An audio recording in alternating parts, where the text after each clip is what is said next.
On this day, 15th of April 1865, 151 years ago, President Abraham Lincoln died of the gunshot wound he received at the theatre the evening before. But what you might not know is that Lincoln's connections with Glasgow and with Scotland are much more personal and deeper. And one of these connections is right here in the Carlton burial ground. Abraham Lincoln was well known for being an atheist, but actually one of his closest friends was a Scottish Presbyterian minister. James Smith, Abraham Lincoln's pastor, was born in Glasgow and emigrated to America when he was 18. Whilst there, he became a Presbyterian minister. He served in Nashville for a while before moving to Springfield, Illinois in 1842, where one of his congregation was the up-and-coming lawyer and politician Abraham Lincoln. He became a good friend of Lincoln and his wife Mary. Smith returned to Scotland and Lincoln made him American consul in Dundee after he became president. He died in 1871 and was buried right here in the Carlton burial ground. And this is his gravestone. It's rather handsome, I'd say, fitting for the greatest Scottish friend of the greatest American president. Lincoln was also a huge fan of Scotland's national bard, Robert Burns.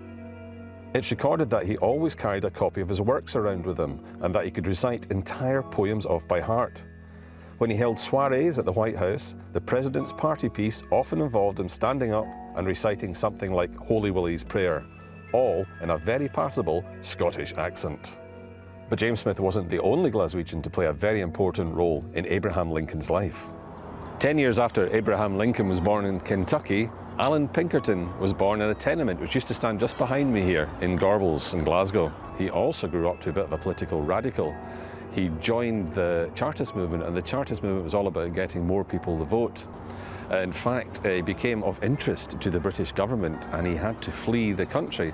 So when he arrived in America in 1842, he was actually a bit of a political refugee. He set up again outside Chicago as a cooper, but soon began to get involved in law enforcement. Now, in those days, there wasn't much in the way of a police force in America. It really was like the cowboy films with sheriffs and federal marshals and the like. Pinkerton eventually set up his own private agency. In 1861, he foiled a plot to kill Lincoln. The president responded by getting Pinkerton to set up a secret service to gather information on the activities of the Confederacy. This was the genesis of the Secret Service, the FBI, the CIA, and Homeland Security. Not bad for a wee boy frae the Gorbals. Pinkerton was also a brilliant self-publicist. He wrote best-selling books based on his and his company's exploits. These influenced a young Scottish writer called Arthur Conan Doyle, who would later become famous for creating the adventures of Sherlock Holmes.